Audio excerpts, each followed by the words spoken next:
The boardroom felt suffocating as I sat there, watching James pace in front of the projection screen. His expensive suit and perfectly coiffed hair screamed success, while his smirk spoke volumes about how he viewed me, the grieving widow who needed to be managed. "The numbers don't lie," he said, clicking to the next slide. "Since David's passing 6 months ago, our stock has dropped 15%. The market is losing confidence in quantum tech's leadership.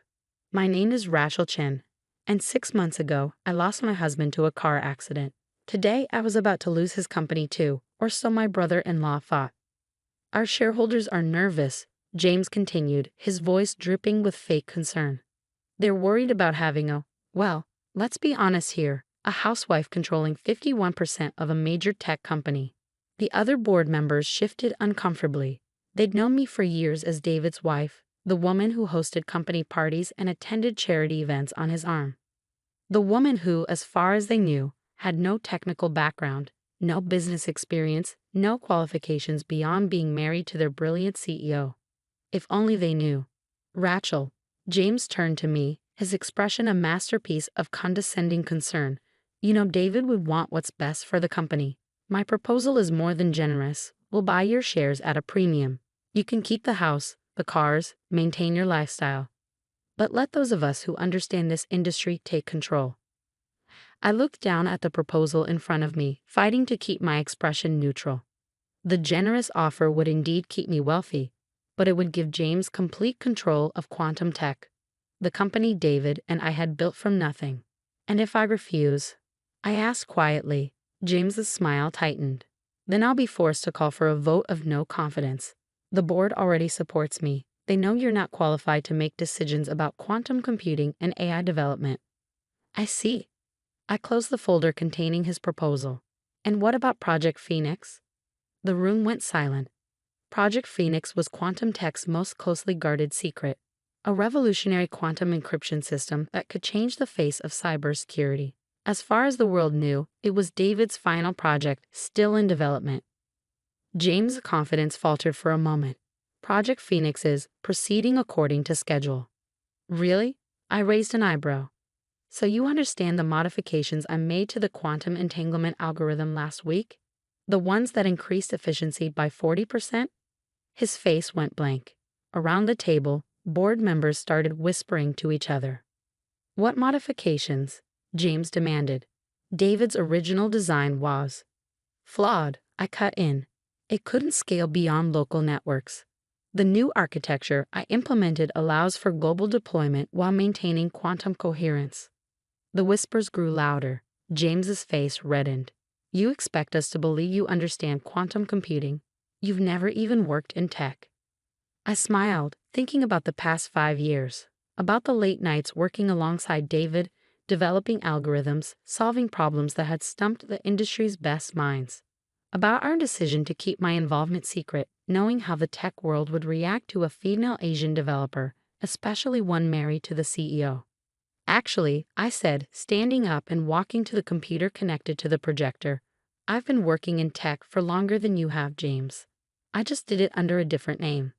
I typed quickly, logging into a secure server. The screen filled with code, the core architecture of Project Phoenix. "Do you recognize this coding style?" I asked the board members. "It's remarkably similar to the work of R.C. Wang, isn't it?" The effect was immediate. Everyone in tech knew R.C. Wang, the mysterious developer whose innovations had driven quantum tech's success for the past 5 years. The genius who never appeared in public, never gave interviews, communicating only through code commits and technical documentation. "That's impossible," James sputtered. "R.C. Wang is." "Me," I said simply. "Rachel Chen Wang. David and I decided early on that my work would be judged more fairly if people didn't know I was his wife. So we created a persona, the reclusive genius who just happened to collaborate brilliantly with quantum tech's CEO." I pulled up more files, years of development logs, emails between David and me discussing technical details, video recordings of us working late in our home office. "David wasn't just my husband," I continued, my voice soft but firm. "He was my partner in every sense. We built this company together. The only difference is he did it publicly while I worked in the shadows. The board members were staring at their tablets, where I just sent copies of all the documentation. James looked like he'd been hit by a truck. "This is a trick," he said weakly. "Some sort of deception. Would you like me to explain exactly how the quantum entanglement modifications work?" I offered. "Or maybe you prefer to discuss the neural network architecture I designed for our AI division, the one you've been taking credit for managing these past 6 months." The next hour in the boardroom was unlike anything anyone present had ever experienced. I walked them through Project Phoenix of architecture, explaining complex quantum computing concepts with the ease of someone who had spent years immersed in the field. With each explanation, each technical detail I elaborated on, James's face grew paler. "But the patents," he finally interrupted, grasping at straws. "They're all in David's name." I pulled up another file. Actually, they're jointly held. David insisted on it, though I wanted to keep using the R.C. Wong persona. I smiled slightly at the memory. He said someday the world would need to know the truth.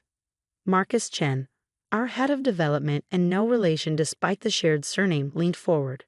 "The Quantum Bridge Protocol, that was you. The one that solved our coherence issues." I nodded. David was brilliant with hardware, but software was always my strength. We complemented each other perfectly.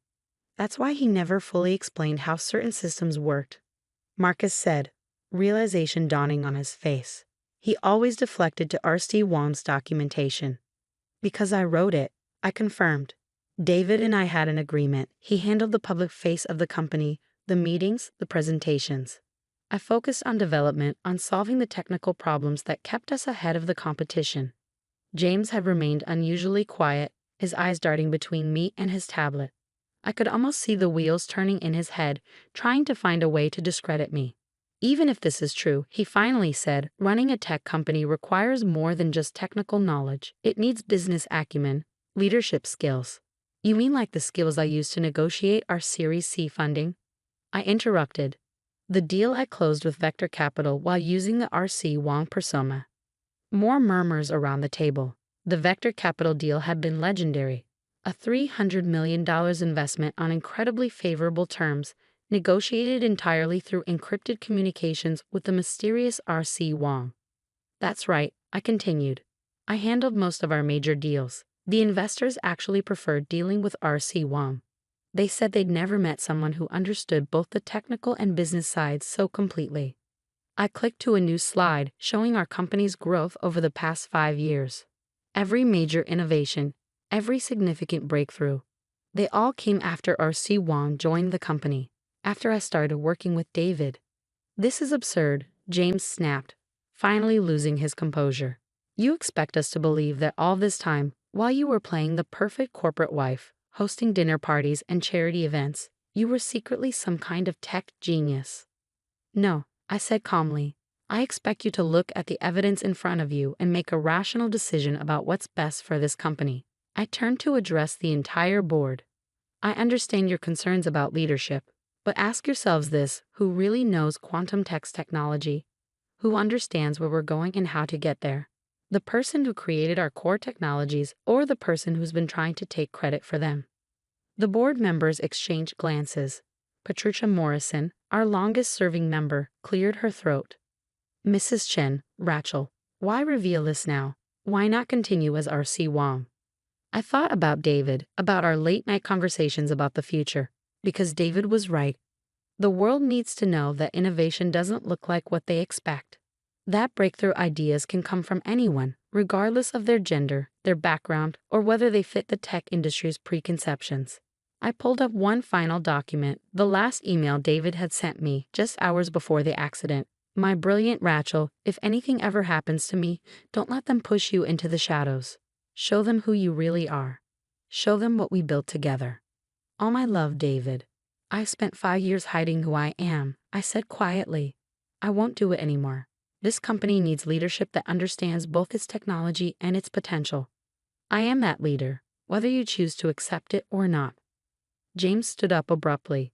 "This is all very theatrical, but it doesn't change the fact that I have the board's support." I moved to call for an immediate vote on my proposal to purchase Rachel's shares. I smiled. "Actually, James, I don't think you do have the board's support. Not anymore." Marcus Chen was already shaking his head. Not after this. Rachel, or RST. Wang has been the driving force behind every major advancement we've made. We'd be fools to let her go. Other board members nodded in agreement. James looked around the room, watching his carefully constructed plan crumble. "This isn't over," he said, gathering his papers. "I'll have my lawyers review everything. If there's even a hint of impropriety, of backdated documents or falsified records, you'll find everything in order." I cut in. "David and I were very careful with our documentation. But by all means, have your lawyers look. While they do, I'll be focusing on completing Project Phoenix's global rollout, unless you'd like to explain to our shareholders why you're trying to force out the person who actually developed it."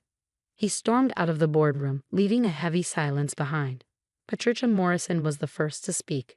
"I think we've all underestimated you, Rachel. Some of us for years." I thought about all the board meetings I'd sat through quietly, all the times I'd listened to James and others dismiss or minimize my husband's, our achievements. "Yes," I said simply, "you have. The question is, what are you going to do about it now?" The weeks following my revelation were a whirlwind of change. News of R.C. Wang's true identity hit the tech world like a tsunami. The media couldn't get enough of the story. The grieving widow who turned out to be a secret tech genius. The woman who had revolutionized quantum computing while letting others take the credit. Mrs. Chen, a reporter from Tech Weekly, asked during my first public interview, "Why maintain the deception for so long? Weren't you angry about not getting credit for your work?" I sat in my office, David's old office, looking at his picture on the desk. "It was never about credit," I said. David and I knew how the tech world would react to a female Asian developer, especially one married to the CEO. We wanted our work to be judged on its merits, not clouded by prejudice or assumptions. The reporter nodded. "And your brother-in-law? Sources say he's challenging the authenticity of your work." I smiled, thinking of James' increasingly desperate attempts to discredit me. His lawyers had spent weeks combing through every line of code, every patent filing, every piece of documentation. "James is welcome to his doubts," I replied. "The code speaks for itself." What I didn't mention was the email I'd received that morning from James's lawyers, quietly withdrawing their challenges. They'd found nothing, because there was nothing to find. Every innovation, every breakthrough had been meticulously documented, jointly credited to David and me from the start. The real surprise came a week later, when I arrived at the office to find Marcus Chen waiting with an unusual request. "The development team wants you to do a code review," he said, looking slightly embarrassed. "In person.